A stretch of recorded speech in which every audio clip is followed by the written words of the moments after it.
자, 반갑습니다. 이제 국제집사제 권현 선생님입니다. 자, 오늘 제가 여러분들하고 좀 나눌 말씀은 이제 검정고시 대안학교 학생들에 대해서 전 자꾸 말씀을 드리죠. 왜? 어쨌든 제도권 밖에 있는 우리 검정고시 대안학교 학생들이 본인의 꿈을 찾아서 뭐 대학을 가든 안 가든 그것이 본인의 어떤 꿈을 100% 실현시킨다라고까지는 말을 못하겠지만 어쨌든 대학을 가기를 원하는 우리 학생들이 있기 때문에 이 학생들이 올바르게 대학을 갈 수 있는 방법을 이렇게 설명해 주시는 선생님들이 많지가 않아요. 그래서 저는 이제 입학사정관제 아카데미, 권현 아카데미들 13년째 됐군요. 시작을 하면서 제가 항상 생각하는 것은 모든 학생들은 다 공부 앞에, 제도권 앞에 평등해야 된다. 그래서 저는 그동안 이제 검정고시 대안학교 비제도권 학생들의 어떤 대입을 준비를 많이 하고 그다음에 연구를 많이 해왔습니다. 그래서 오늘은 우리 검정고시 대안학교 학생들이 대학 가는 방법, 모르서 수시 학종으로 대학 가는 방법에 대해서 좀 설명을 드릴까 합니다. 자, 우선 제가 오늘은 핵심만 말씀을 드릴게요. 가장 이 검정고시 대안학교 학생들에 대한 강의는 제가 유튜브 또 네이버 TV 그다음에 그동안 제가 했던 권현 선생님의 입학사항관제 갈라 콘서트라는 그 5년 넘게 쓴 칼럼을 통해서 다 기고가 돼 있고 하니까요. 가장 기본적으로 우리가 아셔야 될 거는 뭐냐면 진학할 대학과 거기에 맞는 포트폴리오를 만드는 게 첫 번째입니다. 검정고시 대안학교 학생들이 해야 할 가장 첫 번째는 뭐냐? 대학 가기 위해서. 어느 대학? 인서울이죠, 인서울.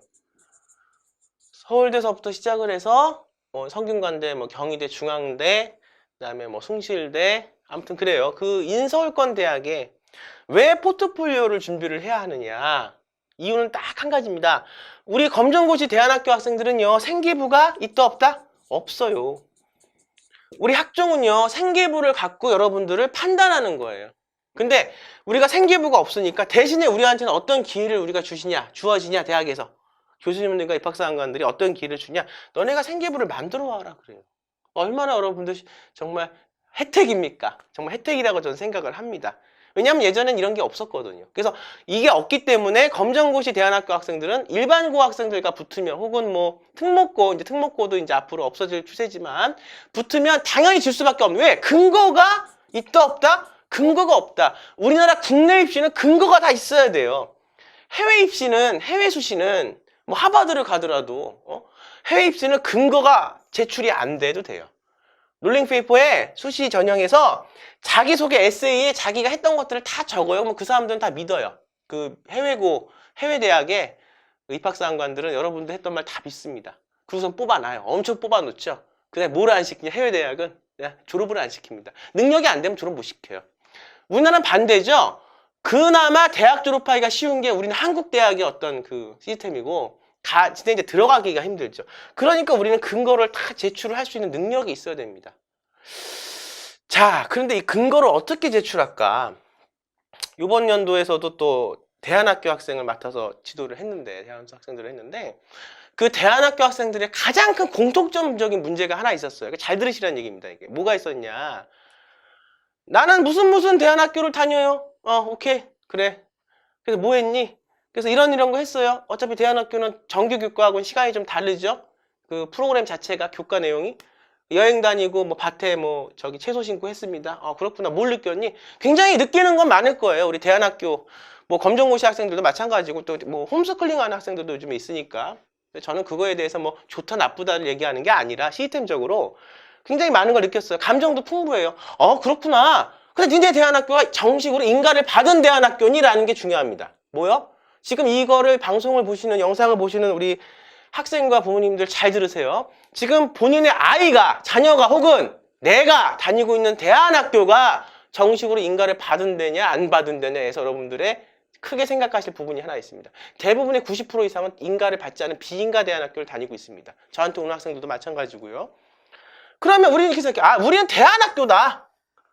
열심히 했다. 대안학교도 나름대로 뭐가 있냐? 생계부라는 게 있어요. 거기서 자체적으로 만드는 생계부가 있습니다. 교육부에서 우리가 어떤 폼에서 만들어지는 그런 정식 인가된 생계부가 아니라 대학교 안에서 마치 비인가 대안학교는 솔직히 학원하고 같아요. 솔직히 말씀을 드리면 아카데미랑 같습니다. 학원이랑 같아요. 만들어서 갖고 왔어요. 우리는 이렇게 지금 30장에 넘는 지금 뭐가 있습니까? 생계부가 있습니다. 선생님. 그래요, 어머니? 우리 학생들 근데 이거는 솔직히 대학에서 갖고 갔을 때 다 뭐로 보냐? 수시 조각으로 봅니다. 왜 그렇습니까, 선생님? 왜 이걸 휴지조각으로 봅니까? 이렇게 우리가 3년에 거쳐서 어떤 대학교는 중학교하고 고등학교하고 같이 또 붙어서 5년 동안 다니는 학교도 있더라고요. 어쨌든 자, 만약 그렇다면 제가 말씀을 드리죠. 내가 의사야. 내가 대학병원 의사야. 우리 아이가 의대를 간다고 그래. 솔직히 말씀드려서. 내가 대학병원 의사야. 내가 알아서 다 띄워줘. 이거가 뭐가 다르겠습니까? 근거가 있어야죠. 자, 뭐가 중요하냐? 근거가 있어야죠. 그래서요, 잘 아셔야 됩니다. 간디학교 같이 정식으로 인정을 받은 그런 대안학교의 생기부는 괜찮아요.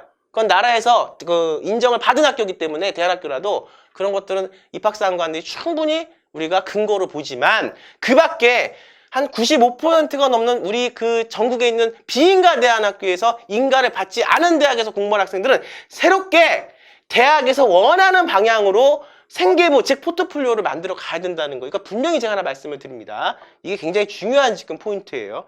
그래서 본인이 혼자 열심히 준비한다고 해서 대학을 갈 수 있는 게 아니라는 거 말씀을 드리고요. 좀 잘랐네요. 오늘 좀 어떻게 전체적으로 좀 오늘 그 PPT 이게 좀 마음에 들지는 않는데 한번 보겠습니다. 2020학년도 지금 우리가 방금 입시를 치룬 지금 시점이 2020학년도 성균관대학교에서 우리 검정고시 대안학교 학생들한테 원하는 목록표예요. 무슨 목록표? 이게 포트폴리오가 아닙니다. 우선 우리가 책 보면 그 겉장에 뭐가 들어가요? 목차 들어가죠? 목차 같은 거예요. 목록표, 전형 유형, 뭐 성명 들어가겠죠. 요즘 브라인드 능력이기 때문에 면접할 때는 이름은 우리는 물어보지는 않습니다. 뭐 모집단이 어쨌든 들어가겠죠. 출신 고교, 뭐 무슨 대안학교 혹은 검정고시, 뭐 홈스쿨링 들어가겠죠.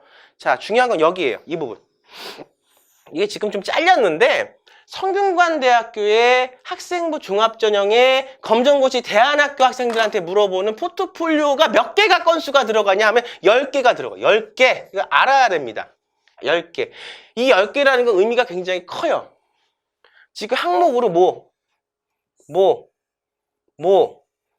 해서 10개. 자, 무슨 얘기냐. 우리가 이제 일반고 아이들을 보면 생계부라는 게 있어요. 3학년 1학기 때까지 들어갑니다. 재수를 하게 되면 3학년 2학기 거까지 들어가고. 그럼 올바르게 정말 수시로 내가 대학을 한번 제대로 가보겠다 하는 아이들은 이거 우리가 수시가 지금 70% 아닙니까? 뭐 이제 줄어든다는 얘기가 있지만 어쨌든 아직까지는 내후년까지는 그러면 이걸 활용할 수 있어야 돼요. 활용해서 대학을 가야죠. 수시로 대학을 간다고 생각하는 아이들은 고등학교 1학년 때부터 생계부를 만들어가요. 근데 만든다는 게 또 무슨 의미냐? 우선 내가 어느 학과를 갈 것이냐, 어느 대학에 무슨 학과를 갈 것이냐가 중요합니다. 나는 성균관대학에 의대를 갈 것이다. 나는 연세대학에 의대를 갈 것이다. 난 연세대학에 정치외교학과를 갈 것이다. 뭐 그런 거예요. 난 중앙대학교 심리학과를 갈 것이다. 이렇게 우선은 꿈을 설정을 하면 거기에 맞게 자동봉진, 진로활동이 7대 창체활동이라고 불리는 영역들이 있어요. 자율활동, 봉사활동, 그 다음에 우리가 독서활동, 동아리활동, 그 다음에 진로활동, 그 다음에 세부특기사항 및 교사의견란 해가지고 우리가 교과활동, 내신 뺀 거 6개 항목이 나와요. 그거를 우리가 선생님들과 함께 학교 다니면서 어쨌든 선생님들이 써주긴 하지만 아이를 관찰하겠죠. 그리고 본인이 난 이런 꿈이 있고 이런 걸 했다고 선생님 말씀을 드리겠죠. 그 증거를 우리가 선생님한테 갖다 내겠죠. 그렇게 생계부가 만들어지는 것을 우리는 없다고. 누가? 검정고시나 대안학교 학생들 이게 없다고. 뭐 어떻게 해야 돼? 그래서 만들라는 거예요. 어떻게? 이렇게 우선 목록표를 10건을 우선은 목록에 넣으라는 거예요. 그럼 뭘 어떻게 해야 됩니까? 부터 여러분들이 들어가기 시작을 합니다. 제가 좀 설명을 드릴게요. 왜냐? 지금 이 순간에 준비가 들어가야 돼요. 내년 거 준비, 내후년 거 대학을 가려고 그러면 준비가 들어가야 됩니다. 제발 좀 부탁드립니다. 입시 남겨놓고 3, 4개월 있다 그때 오지 마세요. 정말 부탁드려요. 제가 이게 미리 말씀드립니다. 정말로. 그때는 제가 도와드릴 수가 없어요. 그러니까 지금 잘 보세요. 자, 전공 역량에 따른 6대 창제활동 역량 강화를 했습니다. 이제 천천히 한번 해볼게요. 자, 뭐가 되고 싶어, 우리 학생들? 하나, 이제 뭐, 손들어서 발표해서 한번 듣고 싶은데, 이제 카메라 보면서 하는 거니까. 지금 우리 그, 모니터 너머의 학생들, 자, 심리학과? 한번 해볼까, 심리학과? 심리학과, 오케이, 좋아. 왜 심리학과가 가고 싶니? 여러 가지 의견들이 있어요. 제가 만나서 뭐 강연회라든가 우리 학생들하고 얘기해보면 여러 가지 이제 얘기들이 있습니다. 가장 좀 퍼센테이지가 많았던 게 내가 심리적으로 불안했기 때문이에요. 내가 우울증이 있었다. 내가 왕따를 당했다. 내가 남들의 시선을 너무 내가 못 견디겠다. 나가 지금 심리학과에 가서 그런 아이들 도와주고 싶다. 오케이. 뭐 좋습니다. 그것도 좋은 얘기예요. 좋아요. 소통을 하고 남을 돕고 그렇게 남들과 같이 함께 사는 어떤 사회를 만들어가는 게 학생부 종합전형의 어떤 모토고 취지니까. 좋아. 그럼 심리학과 가자. 오케이. 그러면 이제 어느 대학 갈 거야? 여기서 정해야 돼요. 서울대가 달라요. 케이스 기준이. 기준이라는 게 뭐냐? 합격하는 기준을 말합니다. 우리가 해야 될 어떤 그 과정들이 다르다는 거예요. 서울대 심리학과, 연대 심리학과. 오케이? 또 고대, 중앙대. 그래서 중앙대로 한번 해보자. 중앙대의 다빈치는 어떤 유형이냐? 성균관대? 뭐 이렇게 있어요. 학교마다요. 우리가 6대 창치 활동 그러잖아요. 한번 볼게요. 이건 어떻게 우리가 치는 거냐면 일반 생기부를 기준으로 한번 해봅시다. 일반 생기부에서 어떻게 첫 번째 우리가 창치 활동이라 비교과 활동이라는 건 뭐야? 우리가 처음에 자 우리가 자율 활동이에요. 자율 활동의 말 그대로 뭐냐? 내가 학생이 자율적으로 본인의 전공과 관련되어 있는 상황들을 활동들을 하는 게 자율 활동이라는 겁니다. 내가 자율적으로. 오케이? 두 번째, 우리가 뭐 봉사 활동 있어요. 봉사는 다 아시죠? 가서 봉사하는 것들. 근데 지금 심리학과에 대해서 포맷을 잡았으면요. 심리학과도 여러 가지 우리가 세부 전공들로 나뉩니다. 대학에서. 전공 적합성이라는 게 학생부 종합전형 대학의 홈페이지에 들어가셔서 보시면 서울대부터 뭐 연고대 물론 뿐만 아니고 이대 해서 다 경희대 뭐 성균관대까지 전공 적합성이라는 얘기를 다 해요. 전공 적합성. 전공이 적합적으로 맞냐 이런 얘기예요. 솔직히 말씀드리면. 심리학과를 가겠다는 게 이게 전공이 아니라 전공 적합성은 더 세부적으로 들어와야 됩니다. 무슨 심리를 할 것이냐, 조직 심리를 할 것이냐, 산업 심리를 할 것이냐, 가장 인기 있는 임상 심리를 할 것이냐 등등등등 많아. 심리도 그죠? 경영 심리도 있어요. 요즘 많아요. 뭐 커뮤니케이션 심리도 있고 많아요. 그러면 나 임상 심리를 할 거야. 왜? 내가 아팠으니까. 내가 우울증을 지금 앓고 있었으니까. 앓고 있으니까. 선생님들 매년마다 심리학과 보내는 제자들 중에는 우울증을 앓고 있는 학생들도 꽤 있어요. 사실은. 근데 이제 보면 감사한 건 뭐냐면 좀 감사한 건 이걸 하면서요. 대학도 물론 가지만 대학이 오히려 이 학생들에는 부차적으로 되고 물론 대학도 붙지만 우울증이 본인의 이런 과정을 노력하는 과정을 통해서 감사하게도 우울증이 조금씩 호전을 보인다는 거예요. 교육하고요. 그게 밀접한 연관이 있습니다. 이런 것들이. 자, 어쨌든 지금 임상심리를 이제 정했어요. 그럼 임상심리도요. 대상에 따라 달라지겠죠. 우리가 성인을 대상으로 할 것이냐, 아동을 대상으로 할 것이냐, 노인을 대상으로 할 것이냐 많아요. 요즘에 좀 특이한 스펙 중에 하나가 제가 이제 보니까 지금 이제 저기 공대를 가겠다는 학생이 하나 있는데 그 학생이 이제 AI의 심리도 요즘에 전공 역량으로 넣어서 저하고 하고 있습니다. 굉장히 좀 가리키다 보면 재밌는 부분들이 많이 있어요. 자, 어쨌든 지금 했어. 근데 너가 하고자 하는 게 뭐야? 나는 아이였을 때 그렇게 우울증이 있었다. 애기였을 때, 초등학교 때, 왜? 왕따를 너무 심하게 당해서. 그래서 아동심리에 대해서 하겠다. 그렇구나. 아동심리에 대해서 할 거구나. 정해서 오는 거예요. 이게 바로 뭡니까? 아동심리에 대한 자율활동.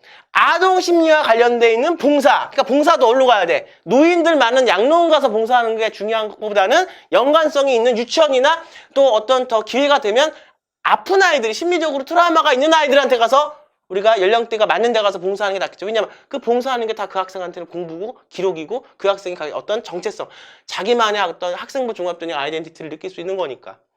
왜 중요해? 학생부 종합전형에서 학생의 어떤 아이덴티티가 왜 중요해요?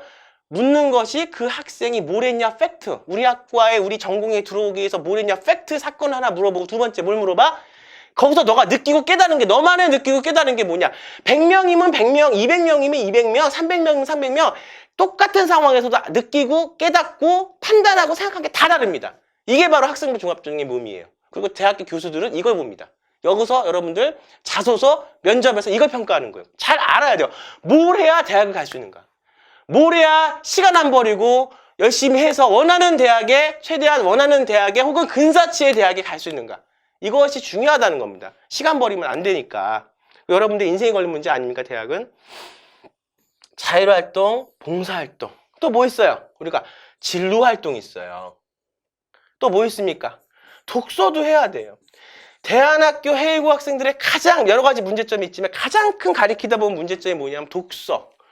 대안학교 다니면서 마음껏 누렸어요. 앉아가지고 공부 안 하고 어떤 현장 학습다 공부니까 살아있는 공부 저도 좋아합니다. 저도 문화 콘텐츠를 전공했기 때문에 살아있는 공부를 좋아해요. 하지만 살아있는 경험도 책을 또 읽어서 이론화시킬 수 있는 부분도 있어야 돼요. 그 이론과 경험이 함께 가야 되는 겁니다. 근데 책을 너무 안 읽어서 기초 수학 능력조차도 안 되는 학생들이 사실은 대안학교에서는 좀 많아요. 이런 학생들 가리키려면 이것도 굉장히 쉬운 게 아니라는 거죠. 그 다음에 우리가 또 뭐 있습니까? 그 다음에 선생님 세부 특기자 사항이나 능력사항 같은 거 우리 지금 대안학교 학생들은 없으니까. 그 다음에 이제 검정고시 성적 들어가죠. 가장 중요한 부분입니다. 얼마 전에 정말 나이가 좀 있는 학생한테 전화가 왔습니다. 몇 살이냐? 그러니까 20대 중반인데 그래서 대학을 가고 싶대요. 좋습니다. 어떻든 그만큼 사연이 구구절절 하니까 도와드리고 싶어요. 근데 문제는요, 이 학생이 검정고시를 만점을 받아버렸다는 게 문제예요.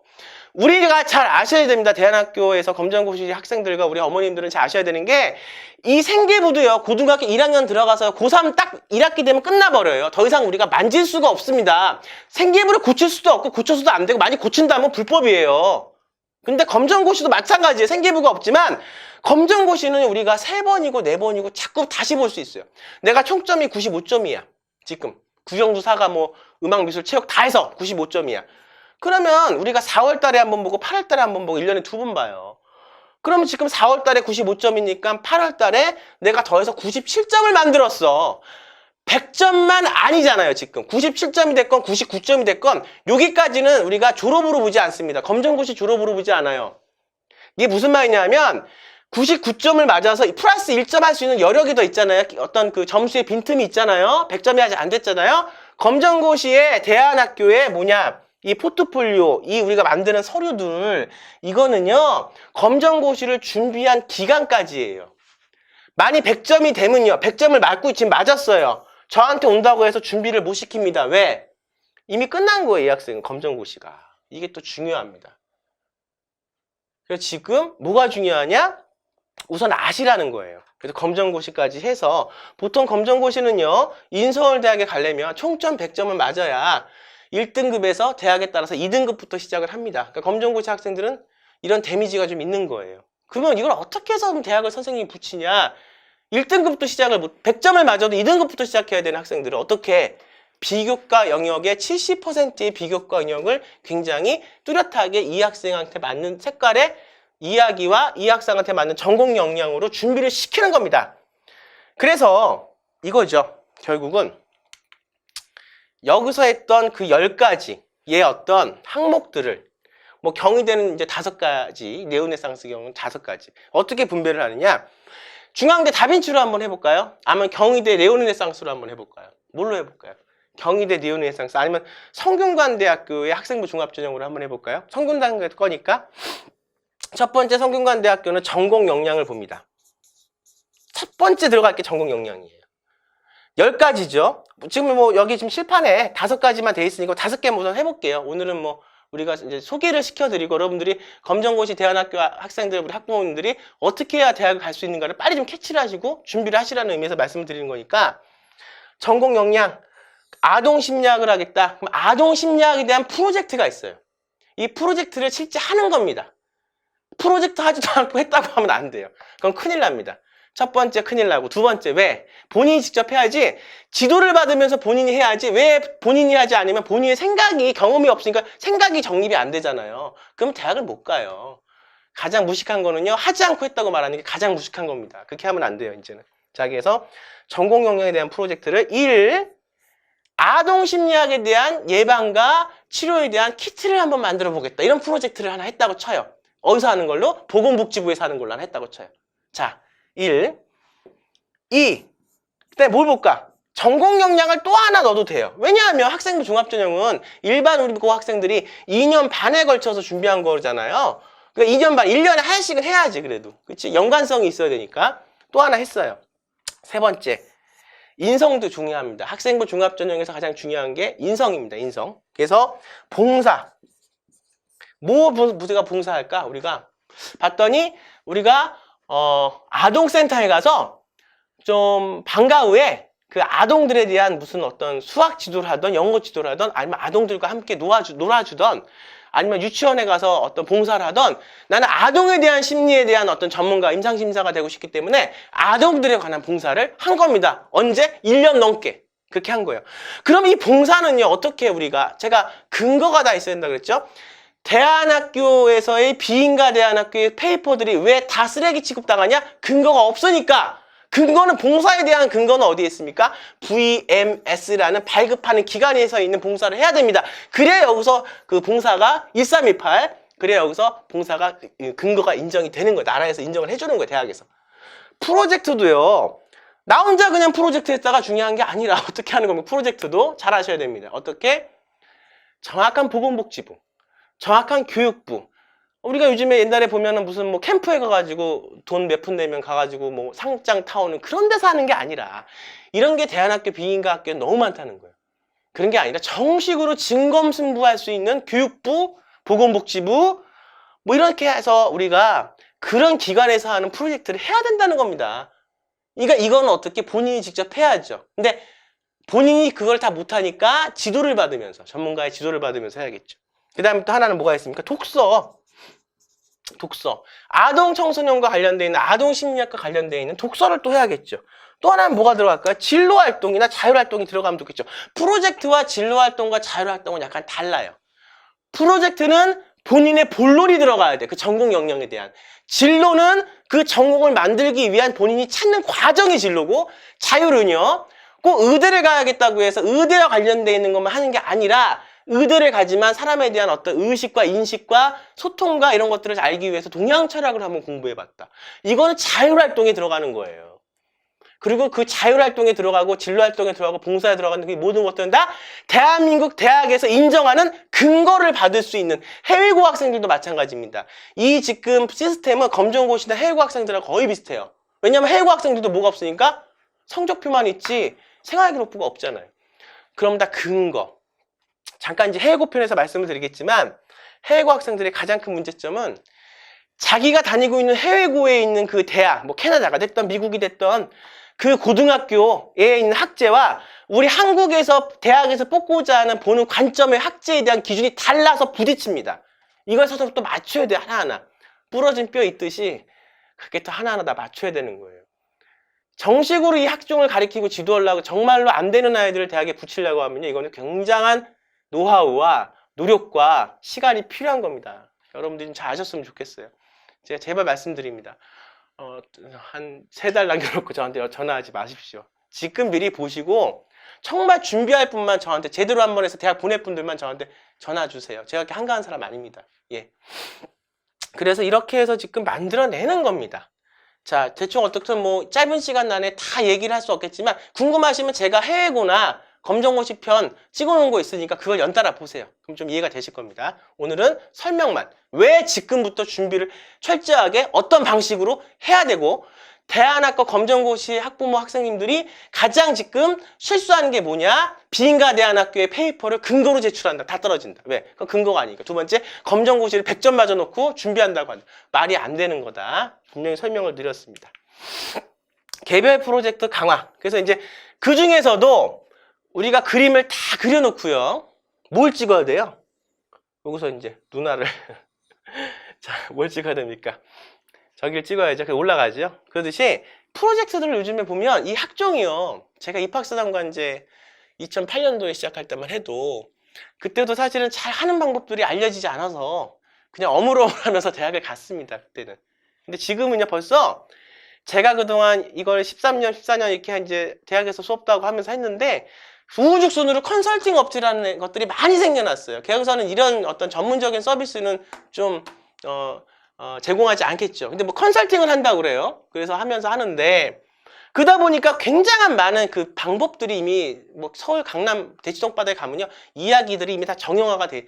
그렇게 다 이미 누군가 한 이야기를 끌어다가 쓰면 안 돼요. 특히 검정고시 대안학교 학생들, 그리고 특히나 만약 이 중에서 저하고 인연이 돼서 이 강의를 듣는 우리 학생들, 우리 학부모님들 중에서 검정고시나 해외고인데 의대를 보내겠다. 대한민국에서 검정고시나 해외고 학생들 의대를 보내는 선생은 제가 알기로는 거의 없습니다. 제가 알기로는 거의 없어요. 제가 이 업계를 지금 10몇 년째 하고 있는데 거의 없습니다. 저는 보내요. 많이 인연이 된다면 잘 들으세요. 일반 대학의 학과도 마찬가지지만 특히 의대를 보낸다 했을 때 검정고시나 해외고 학생들을 이런 일반적인 방법으로 해서는 절대 대학 못 갑니다. 물론 잘 아실 테지만 요즘은 뭐 잘 정말 우리가 활용 점령할 수 있는 이 아이만의 하나의 눈동자를 찍어서 날아갈 수 있는 독창적이면서 굉장히 자율적이면서 굉장히 이 아이만의 것이 있는 그런 전공 역량 프로젝트를 시행을 해야 돼요. 요거는 이제 굉장히 어려우면서도 재미있는 또 부분입니다. 그래서 이런 것들이 다 갖춰졌을 때 그다음에 어떻게 되냐? 이건 뭐 이제 작년에 대학 이렇게 붙였다 이런 거고요. 그래서 그렇습니다. 그게 다 갖춰졌을 때 어떻게 되냐? 대학을 갈 수가 있는 거예요. 그래서 제가 오늘은 뭐 시간이 그렇게 길게 설명할 수 있는 상황은 지금 아니니까 제가 딱 3개만 설명해 드리겠습니다. 우선 검정고시 대안학교 학생들이 국내에 있는 인서울권 대학에 갈 수 있습니다. 하나. 그 다음에 두 번째, 항상 저한테 물어보면 그것부터 물어봐. 갈 수 있냐? 이제 그런 질문 하지 마세요. 저한테 전화하실 때는 마음의 결정을 하시고 하세요. 저도 그동안 많이 정말 봉사 차원에서 많은 분들한테 그렇게 잘 상담을 해드렸는데 이제는 저도 힘들고 바쁩니다. 솔직히 말씀드리면. 그럴 여력이 없습니다. 저도. 그래서 마음의 결정이 되신 분들, 정말 저 선생이 잘 가르칠 것 같고 저 선생으로 해서 딱 우리 애를 대학에 딱 한번 보내겠다. 이런 분들만 저한테 전화를 하세요. 그런 분들한테 말씀을 드립니다. 이제는. 그래서 첫 번째, 비인가 대안학교에 페이퍼들 내지 마라. 다 떨어진다. 이건 아마 경험하신 분도 지금 있으실 겁니다. 이 얘기를 듣고 있는 분들. 이번에 입시나 저번 입시에서. 그래서 우리가 정확하게 근거를 들 수 있는 비교과를 해야 된다.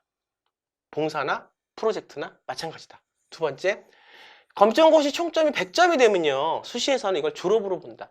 100점 맞기까지 전까지 99점으로라도 지금 준비해서 100점 맞기까지의 그 과정에서 1년이 됐든 1년 반이 됐던 준비할 수 있지만 이미 100점이 돼버리면 이거는 더 이상 비교과를 준비할 수가 없다. 해외고도 마찬가지입니다. 해외고도 졸업을 하고 오면 안 돼요. 졸업을 하고 와서 이제 6월 달에 이제 국내에 왔어요. 왔다. 좋다. 이제 9월 달에 이제 9월 달에 수시가 있으니까 그때부터 6월부터 9월 달까지 3달 동안 이제 자소서 준비해야지. 이거는 컨설팅 업체에서 자기들 저기 하려고 만든 어떤 그 방법이고요. 절대 이렇게 대학 못 가요. 왜냐? 제가 말씀드릴까요? 법적으로요. 이미 이 학생이 졸업한 그 순간 이 학생의 그 비교과는요. 끝나버려요. 왜냐? 일반고 아이들이 3학년 1학기 때 끝나면 생활기록부가 닫히는 거하고 똑같습니다. 그러니까 제발 제가 말씀을 드리면 얘가 지금 11학년 때 이렇게 11학년 때라도 전화를 주셔야 돼요. 정말 한국에 있는 대학을 보내실 거면 왜 얘가 좀 다닌다고 해도. 왜냐하면 얘가 졸업을 해버리면 졸업한 그 순간의 비교과는요. 아무리 만들어봤자 쓸모가 없다는 거예요. 법적으로는 지금 그렇습니다. 한번 대학에 전화 가서 한번 물어보세요. 다 그래요 지금. 그러니까 이게 지금 컨설팅 업체에서 하는 그 말들이 하나도 여러분들 도움이 안 되는 게 뭐냐면 와라. 6월 달에 국내로 들어와라. 졸업 다 하고 와라. 얼마나 편해요. 우리 그 부모님들과 학생 입장에서는 졸업하고 와도 된단다. 3개월만 하면 돼. 연대도 갈 수 있단다. 그거 다 거짓말입니다. 그 세상이라는 게 그렇게 해서 이루어지는 일은 없고요. 만약 그렇게 정말 쉽게 해서 이루어질 일이면 그거는 굉장히 중요한 일이 아닌 겁니다. 뭐든지 어떤 일에는 다 과정이 있어야 되고요. 그만한 희생과 노력과 노고를 들여야지 얻을 수 있는 겁니다. 그래서 졸업도 마찬가지고요. 우리 검정고시 학생들 100점을 맞으면 안 돼. 세 번째, 이게 마지막 정말 당부드리고 싶은 거. 뭐 전문가의 조언을 들으면서 하는 것 물론 중요하죠. 그리고 혹시 그런 어떤 사정과 이런 형편이 안 돼도 이렇게 제가 적어놓은 이런 강의들이 있어요. 정말 열과 성을 다해서 여러분들한테 하나도 가식 없이 말씀드리는 겁니다. 제가 했던 노하우를 다해서 들으면서 하시면 되고요. 정말 전문가가 필요하시면 또 배우면 되는 거고요. 말씀드리고 싶은 거는 기간 설정을 잘 하셔야 돼요. 검정고시 해외고 학부모님들 제발 좀 잘 들으세요. 기간 설정. 대학을 그냥 못 보내거나 비전문가하고 그냥 아름아름해서 대학을 떨어지겠다 이렇게 생각하시는 분들은 괜찮습니다. 하지만 우리가 그게 중요한 게 아니고 정말 대학을 보내실 우리 학부모들과 학생들은 잘 들으세요. 일반고 아이들은 2년 반에 걸쳐서 생계부를 만들어 가요. 그것도 아주 규칙적으로. 근데 이거를 그럼 우리 그 대안학교나 해외고나 검정고시 학생들이 생계부가 없는 학생들이 비지원권 우리 교육 학생들이 학생부 전형으로 걔네들하고 붙어서 대학을 가려면 얼마 정도의 준비 기간이 필요할까요? 여러분들이 한번 생각해 보세요. 3, 4개월 갖고 되지 않습니다. 그리고 3, 4개월 갖고 될 수도 있다고 쳐도 이제 그렇게 전 해드리기 싫습니다. 자, 제대로 준비하세요. 기간 설정을 잘 하셔야 됩니다. 대학을 가려면 1년 반 정도는 준비를 하셔야 돼요. 그렇게 열심히 좋은 선생님 만나서 정말 아이를 정말 사랑하고 이뻐하고 정말 아이의 꿈을 정말 실현시키기 위한 그런 마인드 갖고 있는 선생님 만나서 그렇게 열심히 하셨을 때 대학을 가는 겁니다. 자, 오늘은 제가 말씀드리고요. 그 다음에 검정고시 대안학교의 어떤 학생부 종합전형에 준비한 중요한 점들, 정말 실제로 갈 수 있는 점들에 대해서 제가 설명을 드렸고요.